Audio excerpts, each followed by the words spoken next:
In the beginning, God created everything. He created the vast heavens and the earth. He filled the world with light, water, and life. Then God created a special place called the Garden of Eden. It was a paradise filled with delicious fruits and beautiful plants. God placed Adam, the first man, in this garden. Adam was to take care of Eden and enjoy its abundance. But God saw that Adam was lonely, so from Adam's rib, God created Eve, the first woman. Together they lived in perfect harmony with God and all of creation. One day, as Eve was walking through the garden, she came across a cunning serpent. This was no ordinary serpent. This serpent was evil and deceitful. Did God really say you couldn't eat from any tree in the garden? Eve was taken aback. We can eat from all the trees except for the tree of the knowledge of good and evil. God told us that if we eat from it, we will die. The serpent smiled wickedly. You will not die.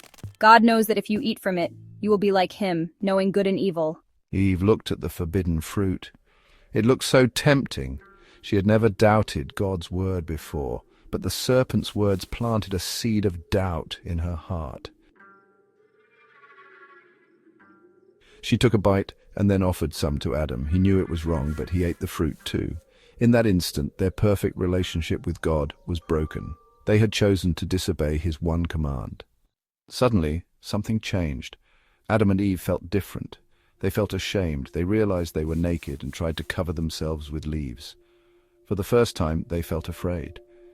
They heard God walking in the garden, but they no longer felt joy at his presence. Instead, they hid from him, afraid of what he might do. Adam, where are you? I heard you in the garden, and I was afraid because I was naked, so I hid. Have you eaten from the tree that I commanded you not to eat from? Who told you that you were naked? The woman you put here with me, she gave me fruit from the tree, and I ate it. What is this you have done? The serpent deceived me, and I ate. Thorns and toil, the weight of consequences. God was saddened by their disobedience. He had given them everything, yet they chose to defy him. As a result, he gave them consequences. Cursed are you above all livestock and all wild animals. You will crawl on your belly and you will eat dust all the days of your life. I will put enmity between you and the woman, and between your offspring and hers. He will crush your head and you will strike his heel. I will make your pains in childbearing very severe. With painful labor you will give birth to children. Your desire will be for your husband, and he will rule over you. Cursed is the ground because of you. Through painful toil you will eat food from it all the days of your life. It will produce thorns and thistles for you, and you will eat the plants of the field. By the sweat of your brow you will eat your food until you return to the ground, since from it you were taken.